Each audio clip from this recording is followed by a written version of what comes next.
Hello and welcome to the David Icke Connector videocast.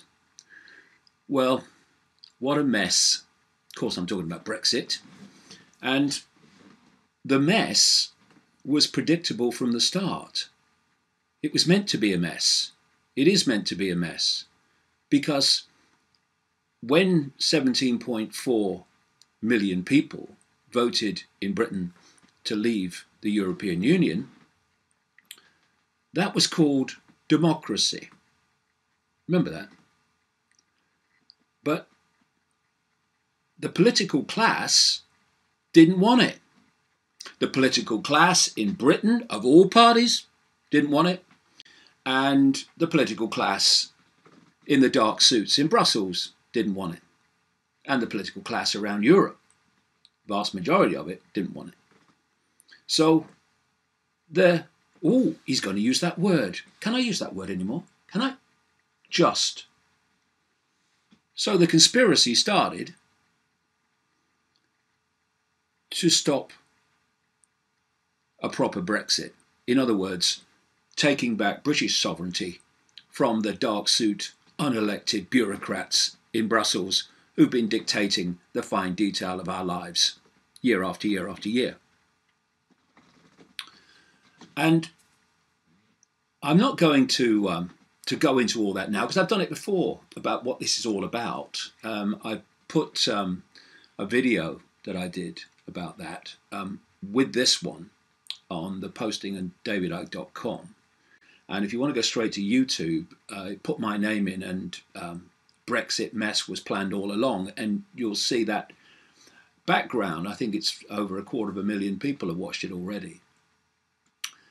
I want to look at politics in the context of what we've been seeing, because the one thing we know now is we're not going to get a Brexit that the vast majority of people voted for.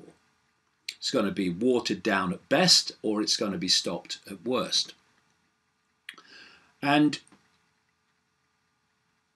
for people who have researched the background to the European Union and know what it was created for in the first place, which is the centralized control of the entirety of Europe in the hands of a few people, then the whole point of Brexit has been lost. So that's not a good thing. But there is some good that's coming out of this. And that is what has happened with the hijacking of the referendum result by the political class in Parliament of all parties. It's shown vast numbers of people what people kind of talk about in cliches, but this has really brought it home. You know, people say you never believe what you read in the newspaper, but then they go and do it. Right? And people say, oh, politicians, you can't trust them. Oh, bloody liars, politicians. But then people look up to them and say, what are you going to do about it? Well, how about saying, what are we going to do about it? The millions, instead of the 600 or so in Parliament. Because democracy exists, in theory, when the people vote the way the political class wants them to. When they don't, the people who voted the wrong way are morons or Nazis or bigots. Anything but human beings with the right to their opinion in what is bravely called and nonsensically called a free and democratic country. Because the political class looks after its own interests and its master's interests. And it's so bewildered that most of the political class doesn't even know it's serving a master. It thinks it's making its own decisions, which is kind of hilarious.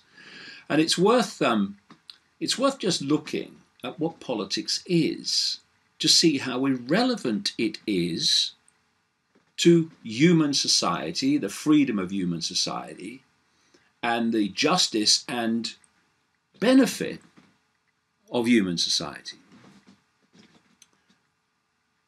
I've been writing for decades now about the fact that there is a cabal passing through the generations, literally over thousands of years, that has been imposing its will on the population.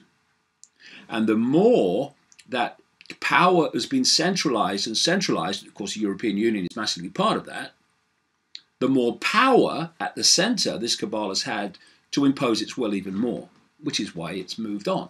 Globalization, as we call it, is an expression of this centralization of power that this cabal has manipulated into place.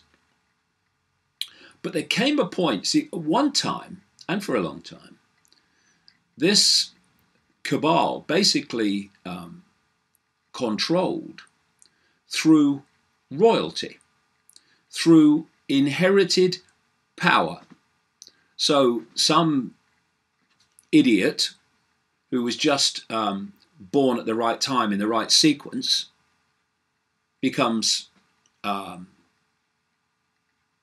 king or queen of a country. And if they're not tyrants in and of themselves, and great majority were, then they were controlled by tyrants and just signed the papers.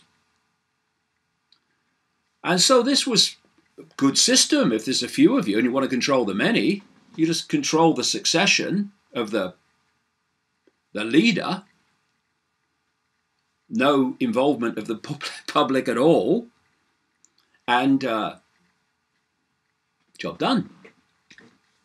But there came a time when people actually started to grow up a bit and say, hold on a minute, what are we doing having control of our lives dictated by who had sex with who in what order? Which is what royalty is, and the succession is what it is. Britain hasn't quite grown up to that extent yet because still has a head of state that's chosen by who had sex with who in what order. Amazing but true. But anyway, a lot of the royals started being overthrown. So this cabal had a problem. It was in quite a nightmare situation because was it going to lose control now? Because could there be this danger, this catastrophic danger from their point of view, that people would now pick their leaders on the basis of the character of the leaders and of the honesty of the leaders. Oh, God, we don't want that. Honest people in politics? Oh, my God. So they created politics to replace overt royal control. And they created, this is the key, party politics. Little bit more of a job to control than just a single king or queen, but manageable. And this is what political parties are. They're pyramids, like everything in this world, compartmentalized pyramids. So you create a political party and you have a few at the top who are running it, who are deciding things. And then you bring people in through the bottom that are members of the party, and then those that want to stand for office in the party, want to become members of parliament or members of Congress in the party. Now, for them to be selected to represent the party, they have to, overwhelmingly, there are one or two exceptions, but not many, overwhelmingly, they have to pledge allegiance to the party hierarchy and its policies and the direction it wants to take the country. So already any individuality is starting to be suppressed because you agree with the party hierarchy and where it wants to take the country and the party, or you don't get selected for running for parliament. Then you get in, maybe, and you go into Westminster. Now you are officially representing a very large number of people in your constituency. But you're not. You're not. I mean, that's just, hello. What you're representing is the interests of the party. And if you want to stay just as what they call in Britain, a backbench politician that has no involvement in the party, a hierarchy of opposition or government, then you can stay on the periphery and you can, shout from the sidelines, and you can sometimes represent your constituents and the interests of your constituents. But if you want to progress, then you're only going to progress up the hierarchy of the party and eventually, you hope, into government if you serve the interests slavishly of the party hierarchy. And so what you have in every party is a pyramid in which a few control the party and the people in the party, especially the higher up they go. This is the same with the Conservative Party in Britain, the Labour Party in Britain, the opposition party, with the Democrats and with the Republicans in the United States. And this is the key. The party hierarchy is actually those in the shadows that control the party hierarchies in truth. They then next step into the shadows, answer to the same force. So if we take the American example, the Republican Party is controlled from the background by a group of people, psychopaths, called neocons or neoconservatives, people behind all the wars that have happened since 9/11. And in the Democrat Party, you have what I call the democons. This is a similar group. George Soros, people like that are among them. And they control the Democratic Party. And then the democons and the neocons answer to the same master. And the same master is the permanent government. Not the here today, gone tomorrow political government, the permanent government. That's the cabal that controls finance and banking, the media, the legal system, and the major corporations and so on. And so whoever comes and goes as the official leader of the country, say the President of the United States, the same direction of the country continues because they're not running the show. The permanent government is via these neocons and democons. In fact, it's starting to fuse now that the Democrats are becoming more and more a neocon party. So we're seeing in our face what's been happening in the background all along. So when you have someone who comes in and maybe bucks the system a bit and takes them by surprise that they don't want in, well, what they do, because they're the permanent government and they control the media and they control finance and all the rest of it, is that they start targeting that guy, lady, with propaganda and abuse and seeking to undermine them and discredit them. So the permanent government is there to suppress any genuine people that do make it through this maze of corruption. And this is what is happening all over the world. So elections are a farce, because whoever you vote for the same permanent government keeps getting in with different front people posing as the real point of power. And this permanent government wants constant centralization of power in every area of our lives, because the more you centralize, the more power it has.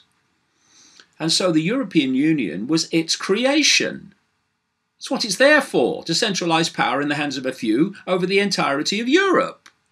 So when, at last, the public had a chance to vote without going through political parties on coming in or out of the European Union, I explained in the other video how that came about, not by design but by accident, then they had to start the process of stopping that becoming a full-blown total disconnection from the European Union hierarchical bureaucratic control over the last 2 years. And that's what's happened, and that's why we have reached the point we have reached. And I'm going to go all esoteric on you now, but actually it's not like far out. It's basically just an explanation of how this works as well on one level.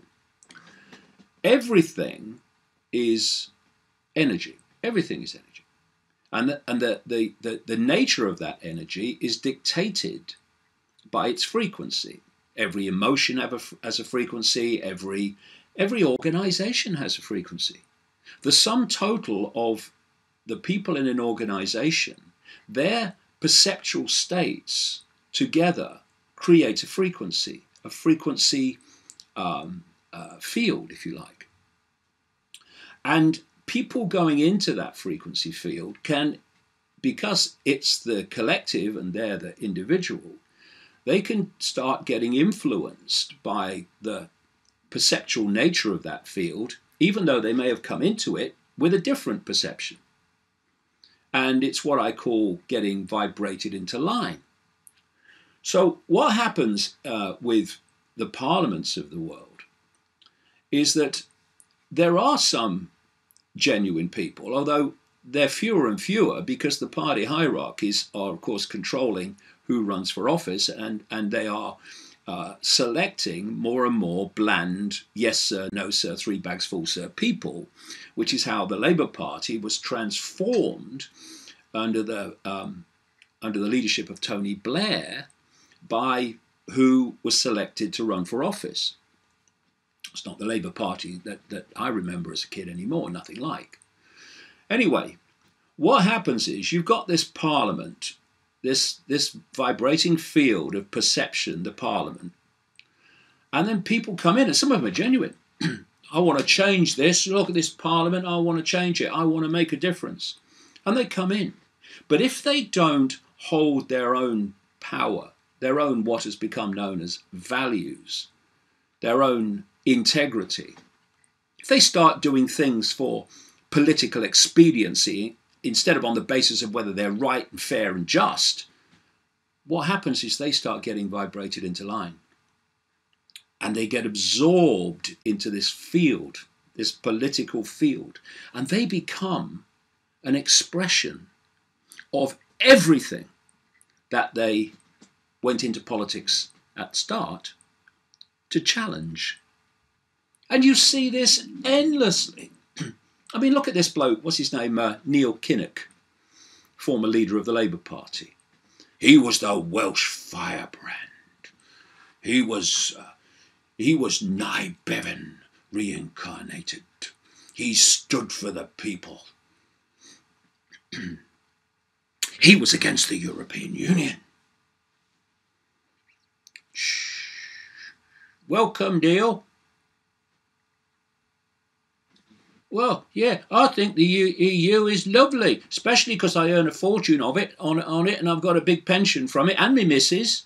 Yeah, and I think Tony Blair, yeah, he's good. I like him.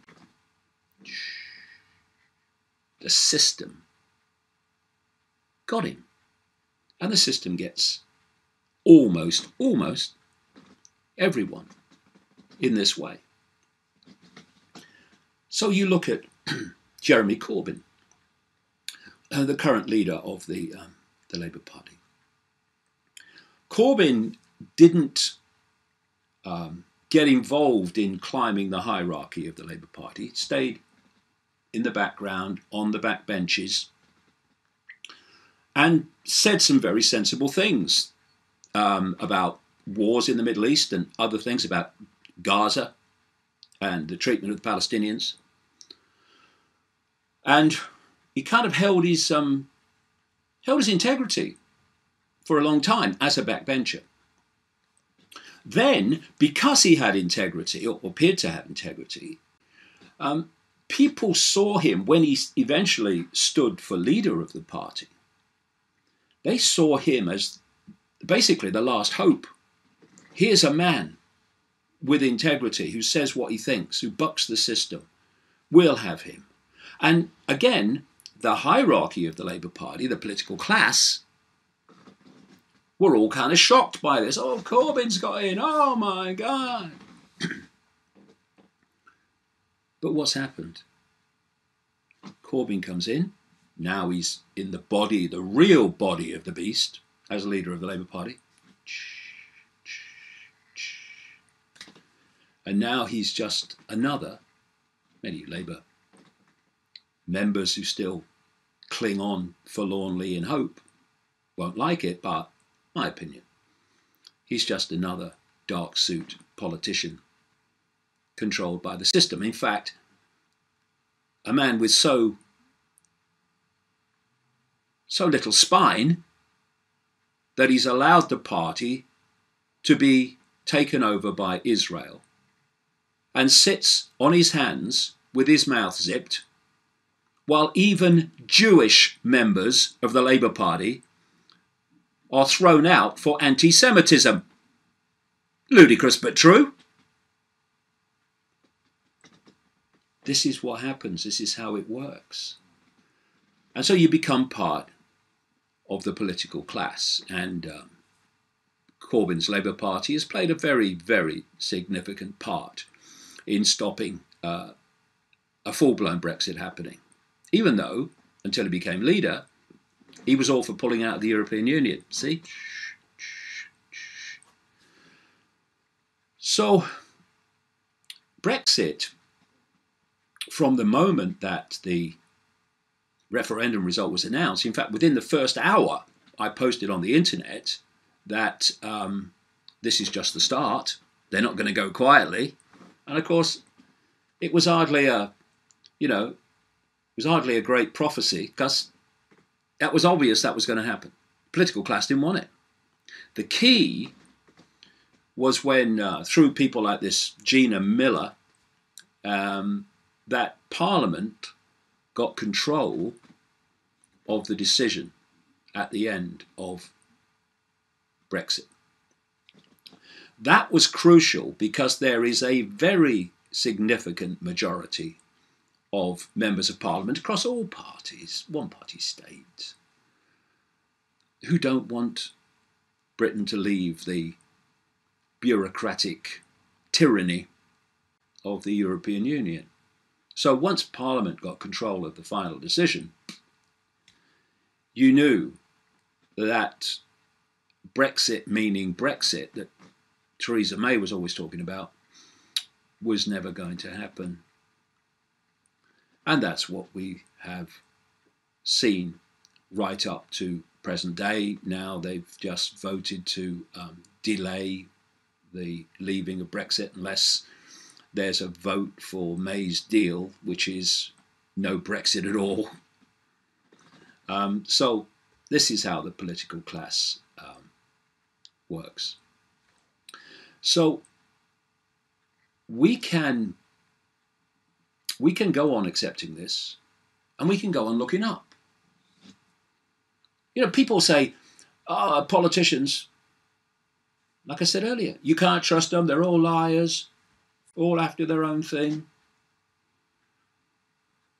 But people still look up and think, what are they going to do about it?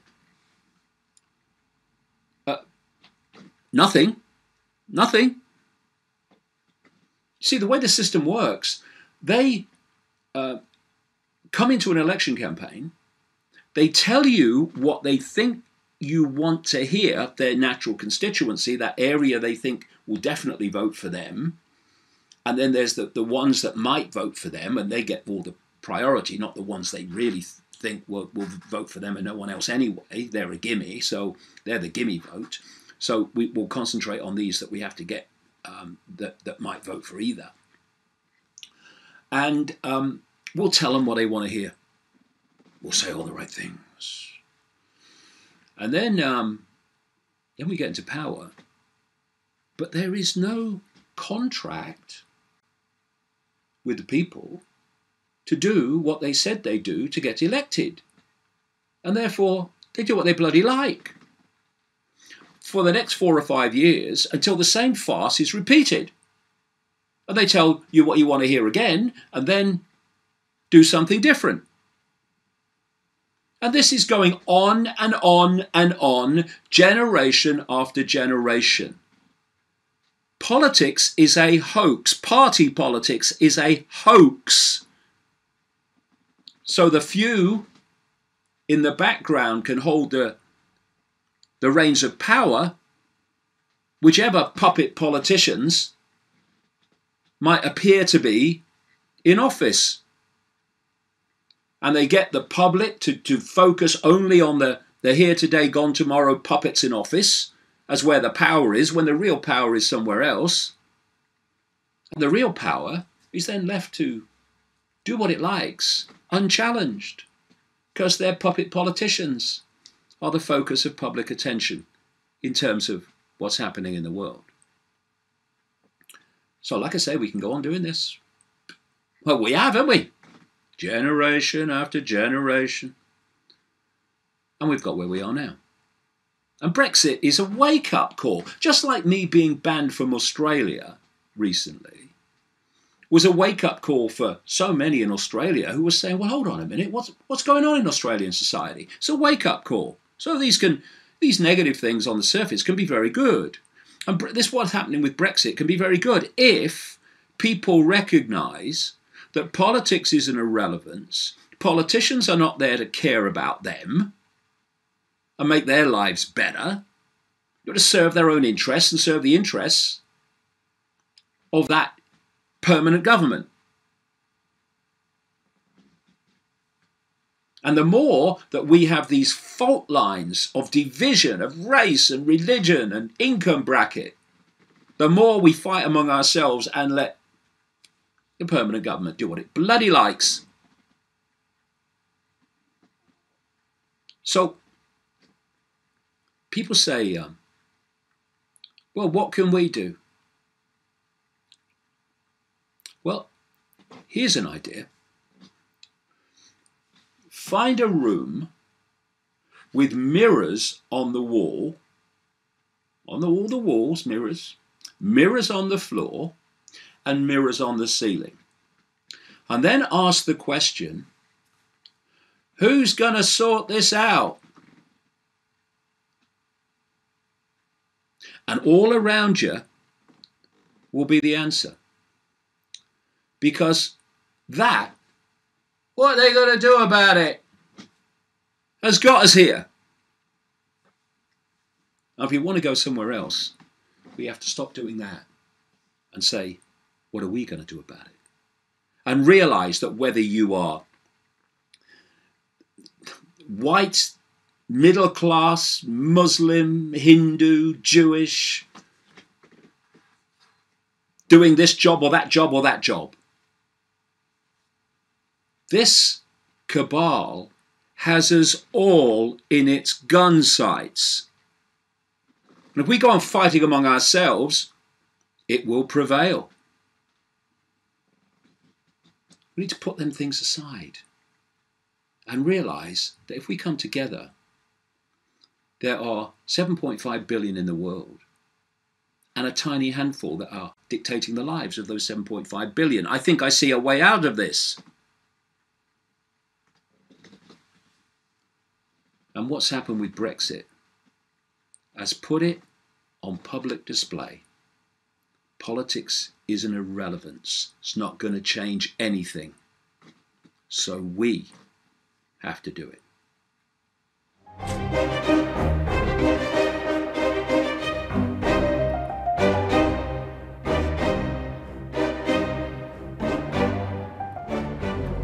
One aspect of shutting down opinions and information that the system doesn't want circulating is to absolutely intimidate people into silence.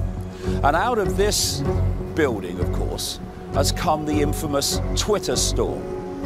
That's when you post something that's outside of the official narrative, and whoa, you get endless abuse. I have a methodology of dealing with Twitter storms, and it goes like that, okay?